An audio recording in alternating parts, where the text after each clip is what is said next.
Anyway, patron ng hiwalayan na si Papa OG Diaz, inisplok na hiwalay na raw sina Paulo Avellino at Janine Gutierrez.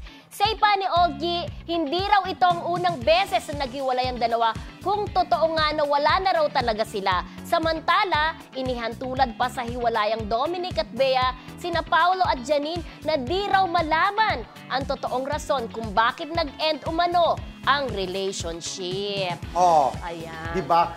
Ayan, alam mo ako, naniniwala ako kay Papo. Kaya siya tinawag na patron ng hiwalayan. Di ba sabi? Grabe na yung patron ng hiwalayan. Naloka ako doon, ha? Huwag tawagan ng patron ng hiwalayan.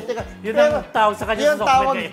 Kasi siya yung talagang una rin nakakalam kapag kahiwalay na. Kasi siya, tagalooban din yun eh. Maraming source yun eh. Ang sinasabi, dagdag ko lang, sinasabi, yan nga daw si Janine at saka si Paulo, di umano, nag-break na nung August. And then nagbalikan lang noong December. So may mga balita ngayon na naghiwalay daw ulit. Correct. Diba? Pero Kung diba, totoo kung totoo, pero wala pa naman pag-amin yung dalawa na naging sila eh. Diba? Pero ngayon, hiwalay na. Ako naniniwala ako kay Papo. Pero tingnan din natin, diba? Kung magsasalta yung dalawa. Hindi totoo yung ganun.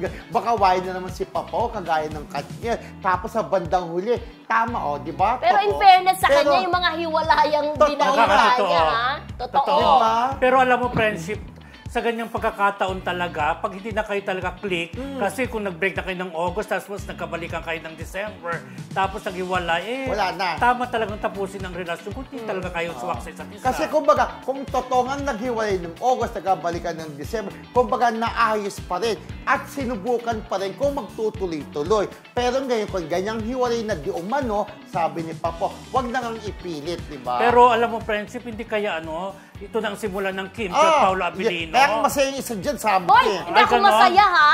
Bakit? Bakit boto ka sa Paulo Kim? Kim Pao ako. Ay, ganon. Kasi gusto ko talaga yung love team nila, talaga nakakatuwa. Pero mukhang papunta na dun eh. Mukha lang sa tingin ko So, hindi natin alam kasi si Kim, kung talagang may something sila ni Paulo, at may balita ako kay Kim, ha? Dalawang mayayaman at maimpluwensya ang naliligaw sa kanila. Wow! Diba? Oo, tingnan natin kung Pero yung bulaklak na galing sa letter P, naniniwala ko kay Paulo. Kasi parang sabay, di ba? Yung balitang lumabas tapos may letter P. Hindi kayo nagselo si Janine dyan sa letter P na yan? Pwede rin. Hiwalay?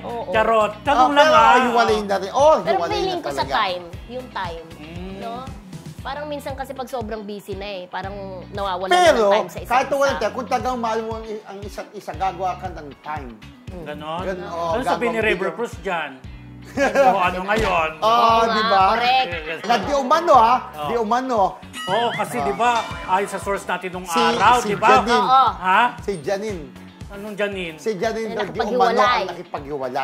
Tsaka friendship yung ready na talaga si River that time nagpagawa na ng bahay para sa kanila ni Janine, tapos biglang kailangan ng space ni Janine. Pero di ba, hindi mo rin masabi, ang ganda ng bahay, di ba? Ngayon, parang in love naman si, di ba, si Julian Sanchez at saka si River. Ito mukhang magkakatuloy yung dalawa. Sana. Kasi mukhang in love sa isa't isa. Yes.